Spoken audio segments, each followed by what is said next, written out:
इस बार हम लोगों ने ये तय किया कि रोहतास ज़िले की सैर की जाए।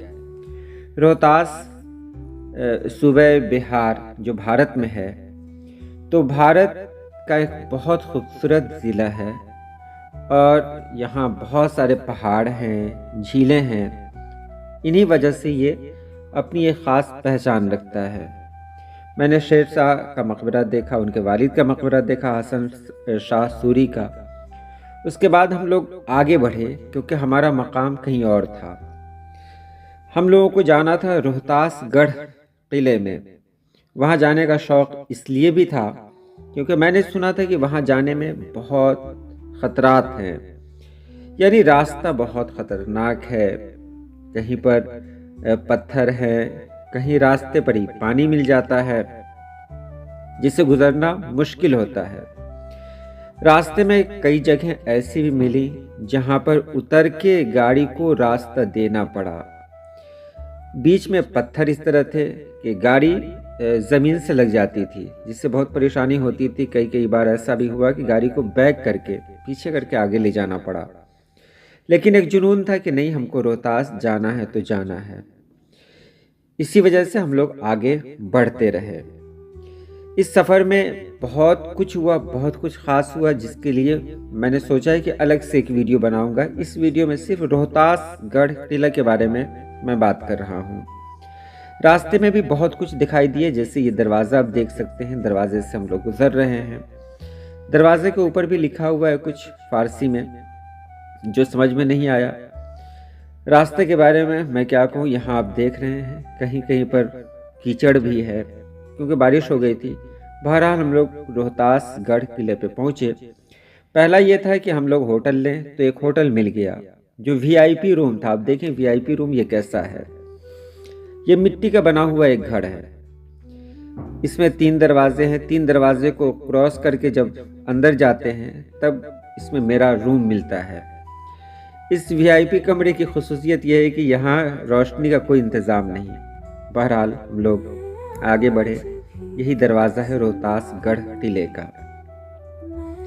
अंदर गए, सामने देखिए एक खूबसूरत नज़ारा हमारे सामने है। ये जो साइड में देख रहे हैं, बगल में देख रहे हैं आप, ये जो साइड में देख रहे हैं, ये सब अस्तबल है। उस ज़माने का अस्तबल जिसमें घोड़ों को रखा जाता था, फौजियों को रखा जाता था इसमें। दूर से ये नज़ारा कितना खूबसूरत लगता है। एक बड़ा मैदान है और यही अस्तबल है, यानी फौजियों और घोड़ों के रहने की जगह। और ये एक दूसरा दरवाज़ा है जिससे हम लोग को अभी अंदर जाना है। यहाँ दोनों तरफ हाथी का स्टैचू है। उसके बाद जब अंदर जाते हैं तो देखिए ऊपर इस तरह की नक्काशी मिलती है। आज भी ये उसी तरह है, यानी आज भी इसके निशानात बाकी हैं। सामने जाते हैं तो दीवाने आम जिसको कह सकते हैं, ये दीवाने आम है। इसकी बनावट भी देखिए आप। एक ज़माना गुजर गया लेकिन आज भी ये अपनी जगह पर खड़ी हुई है। ये इमारत अपनी जगह पर खड़ी हुई है, ये कम बड़ी बात नहीं है। हमने साइड से भी इसकी वीडियो ली। बच्चे थे, बच्चे तो इसको ऊपर चले गए, छत पे चले गए। आज की इस वीडियो में मैं सब कुछ बताऊंगा, ऐसी सी बातें बताऊंगा जो शायद और किसी वीडियो में न देखने को मिले। चारों तरफ इस तरह की इमारतें हैं। थोड़ी सी परेशानी भी हुई कि अब किधर जाया जाए, क्योंकि भूल भुलैया वाली जगह थी ये। एक दरवाजे से निकले, फिर दूसरे दरवाजे में चले गए।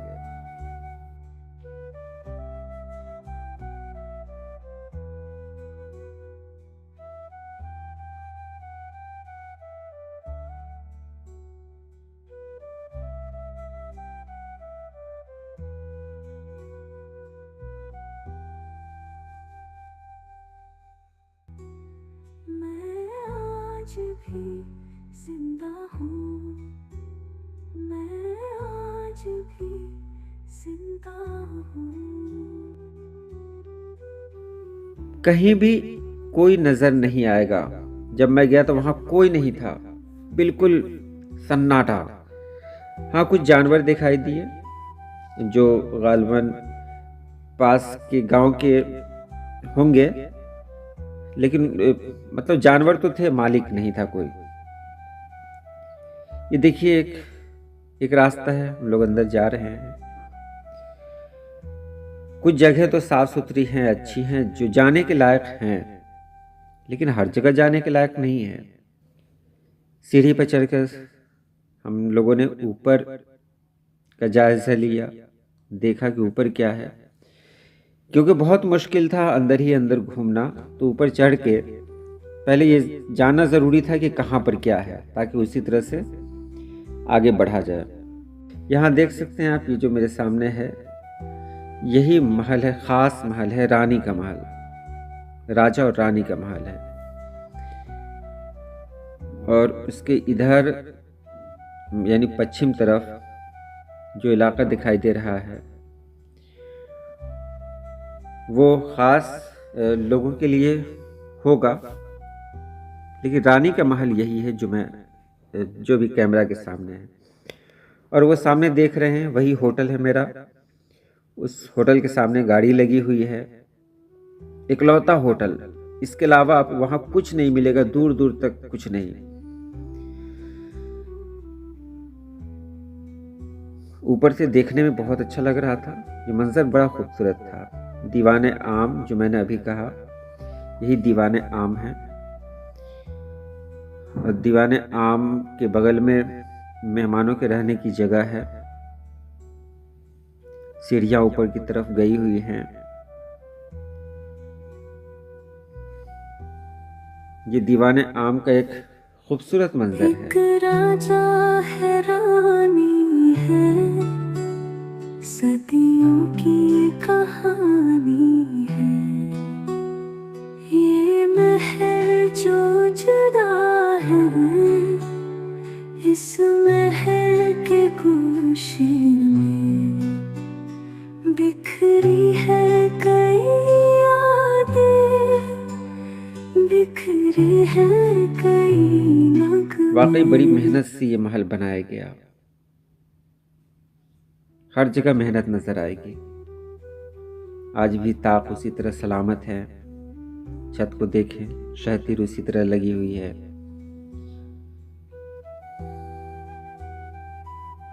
उस दौर में ज्यादा ताक इसलिए होते थे कि उसमें शमा रोशन किया जाता था, क्योंकि रोशनी का कोई इंतजाम था नहीं। मतलब रोशनी जो आज की तरह है वो तो नहीं थी।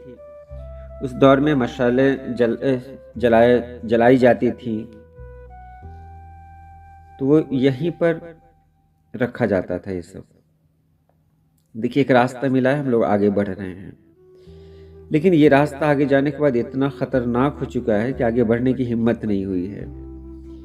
आप खुद देख लें, यहाँ तक तो ठीक है, लेकिन ये सब ऐसी जगह हैं जहाँ लग रहा है सदियों से कोई नहीं आया है। और मुझे डर भी लग रहा था कि कहीं इसमें सांप वगैरह ना हो। ये जगह साफ सुथरी है, यहाँ जाने में कोई हर्ज नहीं। लेकिन इधर जो आप देख रहे हैं यही मस्जिद, शायद उस दौर की मस्जिद रही हो, शायद। तो ये इसलिए मैं कह रहा हूँ कि वो उसी के अंदर है, दीवाने खास के बगल में है। एक रास्ता अंदर जाता है। यहाँ देखें बहुत झाड़ियाँ हैं, अंदर जाना खतरे से खाली नहीं है, इसलिए इसके अंदर मैं नहीं गया। दिल किया कि छत पर जाकर देखूं ऊपर कैसा है। तो यहाँ देखिए,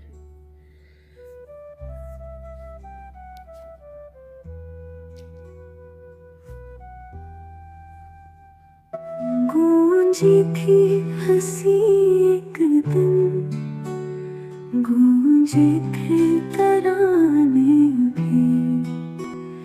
इस महल में देखे हैं चाहत के ज़माने भी। आहट कोई आए तो लगता है कि सदियों की तारीख उभरती है, तस्वीर उभरती है। अब इस किले के बारे में कुछ और जान लें। रोहतासगढ़ किला, रियासत बिहार, भारत के ज़िला रोहतास में वाक़ कदीम और तारीख़ी किला है।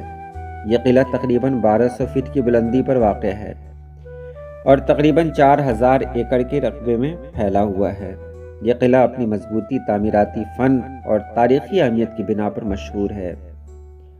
रोहतासगढ़ किला शेर शाह सूरी ने 16वीं सदी में तामीर करवाया था। अब यहाँ मैं ये बताना चाह रहा हूँ कि शेर शाह सूरी ने इसे तामीर नहीं करवाया था, बल्कि जो मौजूदा इमारत देख रहे हैं उसकी तामीर हुई थी, यानी उसको सही किया गया था। इस किले की तारीख बहुत पुरानी है। इस किले में बहुत सारे दरवाजे हैं, पानी के ज़खायर हैं, इबादत गाहें हैं, जो मुग़ल और इस्लामी तर्ज़ तामीर का खूबसूरत इम्तिजाज पेश करती हैं। किला के अंदर मौजूद शेर शाह सूरी मस्जिद है, हाथी दरवाज़ा है जो देखने के लायक है। कहा जाता है कि रोहतासगढ़ किला ये राजा हरिश्चंद्र के बेटे रोहितास से मंसूब है। रोहितास को इस इलाके की कोई लड़की पसंद आ गई, जिसको हम लोग आदिवासी कहते हैं, यानी कबायली कोई लड़की थी, वो पसंद आ गई, उससे इसने शादी कर ली और यहीं वो रह गया। तो उसके वालिद ने ये किला बना दिया। बहरहाल ये सिर्फ कहानियां हैं और भी बहुत सारी कहानियां हैं। एक और कहानी के मुताबिक किले का असल ताल्लुक मकामी कबाइल से था। शेर शाह सूरी ने इसे मकामी कबाइलियों से छीन कर अपने अस्करी मकासद के लिए तामीर करवाया। यह किला एक अहम मकाम पर वाक़ था और पूरे इलाके पर हुक्मरानी के लिए उसकी अहमियत नुमायाँ थी। मकामी कबाइल का मानना है कि किला के अंदरूनी हिस्से में कई मकामात ऐसे हैं जो उनके बुज़ुर्गों की यादगारें हैं, और ये कि किला के मुख्तलिफ हिस्से उनकी रवायती दास्तानों और रसूमात से जुड़े हैं। इन कहानियों के मुताबिक किले में कुछ खुफिया रास्ते और ज़ेर ज़मीन गुज़रगाहें भी हैं जो कबायली रहनुमाओं के ज़माने से हैं। इस किले से राजा मानसिंह का भी ताल्लुक़ रहा है। राजा मानसिंह मुग़ल बादशाह अकबर के एक अहम दरबारी और जनरल थे। शेर शाह के बाद मानसिंह ने इस महल में क़याम किया। अकबर के हुक्म पर रियासत बिहार के इस इलाके में उन्हें भेजा गया था। अकबर ने राजा मानसिंह को मशरक़ी हिंदुस्तान के मुख्तलिफ इलाकों पर कंट्रोल करने के लिए यहाँ रखा था। कहा जाता है कि जब राजा मानसिंह रोहतासगढ़ किले में आए तो उन्होंने किले में कई तामीराती तब्दीलियाँ करवाईं। उन्होंने किले के अंदर एक खूबसूरत महल भी तामीर करवाया जिसे राजा मानसिंह महल कहा जाता है। इस महल में मुग़ल और राजपूत तर्ज़ तामीर का खूबसूरत इम्तिजाज है और इसमें संगमरमर और दीगर कीमती पत्थरों का इस्तेमाल किया गया है। राजा मानसिंह के दौर में यह किला मुग़ल सल्तनत के एक अहम मरकज़ के तौर पर जाना जाता था और उसे एक फ़ौजी छावनी के तौर पर भी इस्तेमाल किया जाता था। किला के अंदर पानी के तालाब, इबादत गाहें और दीगर इमारतें राजा मानसिंह की सरपरस्ती में तामीर की गईं, जिनसे किला की खूबसूरती और मजबूती में इजाफा हुआ। बहरहाल अगर सही से देखा जाए तो इसका ताल्लुक़ शेर शाह सूरी से ही है, क्योंकि जो कुछ हम देख रहे हैं ये शेर शाह सूरी से ही जुड़ा हुआ है, यानी शेर शाह सूरी ने ही इसकी तामीर की है। पहले कुछ रहा हो ये अलग बात है, लेकिन अभी जो कुछ हमको देखने को मिल रहा है ये सब शेर शाह सूरी की देन है। आगे बढ़ते हुए बच्चों ने कहा कि उन लोगों का बाथरूम कैसा होता होगा, तो मैंने सोचा कि देखूं कि बाथरूम क्या है। चलते चलते अचानक एक वीरान जगह पर नजर गई। अंधेरा था। मैंने समझा यही है और यही निकला भी। ये देखिए पुराने ज़माने का बाथरूम है, उस ज़माने का जब राजा रानी लोगों का यहाँ रहना होता था। इसके अलावा भी बहुत कुछ हैं, बहुत चीज़ें हैं देखने के लिए।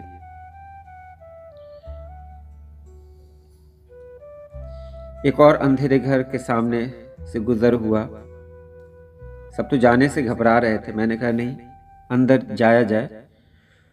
तो उसके बाद मोबाइल से टॉर्च ऑन करके हम लोग अंदर गए। जाने पर पता चला कि वो शायद नहाने की जगह रही हो, हम्माम हो, क्योंकि जो निशानियां थी उन निशानियों से यही लगा कि ये हम्माम है।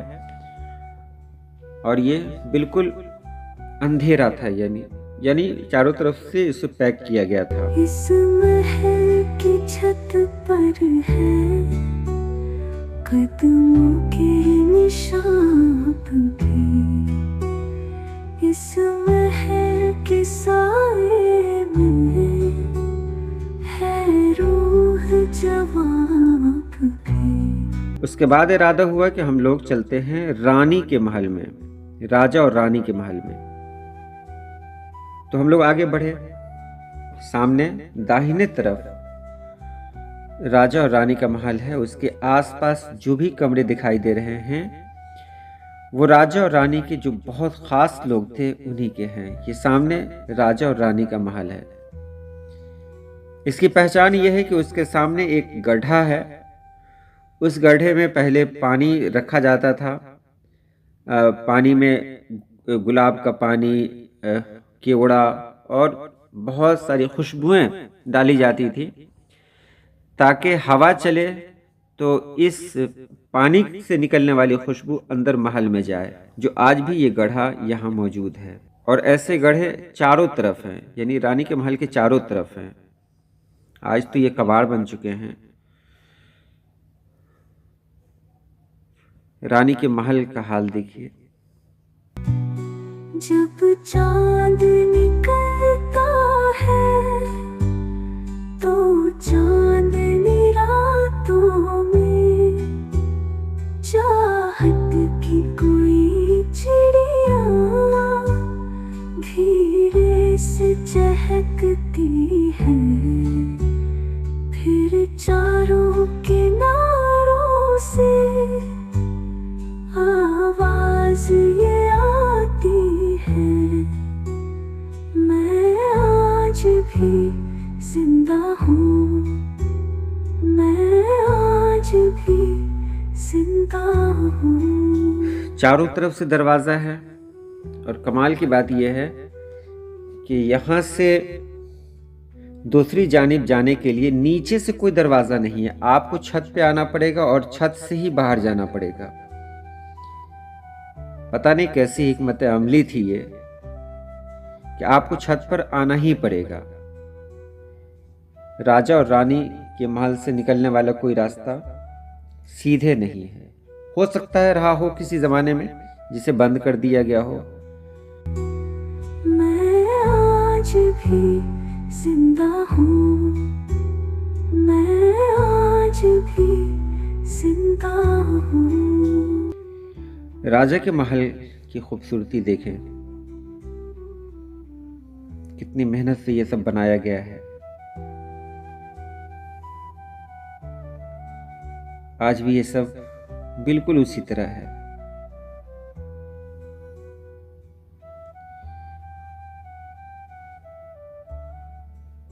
आखिर में हमने इरादा किया कि ऊपर चलकर सब कुछ देखा जाए और इसी तरह हमारा सफ़र यहीं ख़त्म हुआ। लेकिन मैंने पहले ही कह दिया था ये सफ़र बहुत ही यादगार, क्योंकि हमने यहाँ ऐसी कई जगहों की सैर की जहाँ जाना वाकई हिम्मत का काम है। यहाँ की बस्तियों की सैर किया, बहुत सारे लोगों से मिलने का इत्तेफाक हुआ। इस वीरान होटल में रात गुजारी जहाँ ये कहा जाता है कि यहाँ लाइट का यानी रोशनी का कोई इंतज़ाम नहीं है। एक ही है, आप जनरेटर चलवाएं या फिर मोमबत्ती जलाएं। तो जनरेटर के लिए अलग से खर्च देना होता है, तो मैंने दिया और मैंने जनरेटर कहा चलाने के लिए। तो रोशनी का इंतज़ाम तो हो गया, लेकिन रात भर अजब अजब तरह की आवाज़ें आती रही। और अजीब बात ये थी, ख़ास बात ये थी कि बारिश भी होने लगी, बहुत तेज़ बारिश होने लगी। जब बहुत तेज़ बारिश होने लगी तो एक डर सा लगा रहता कि जिस रास्ते से हम आए थे वहाँ एक नाला भी था, जिस नाले को क्रॉस करके आना पड़ा था। अगर बारिश थोड़ी भी तेज़ हो जाती तो उस नाले में पानी भर जाता, जिससे वापसी लगभग नामुमकिन हो जाती। बहरहाल ऐसा नहीं हुआ, हम लोग वापस सही सलामत पहुंच गए। बहुत सारी चीज़ें ऐसी हैं जो मैं अगली वीडियो में बताने जा रहा हूँ। आज के लिए इतना ही। अल्लाह पाक आप सभी लोगों को खुश रखे, आबाद रखे। अल्लाह हाफिज़। एक राजा है, रानी है, सदियों की कहानी है। ये महल जो जुदा है, इस महल के गोशे में बिखरी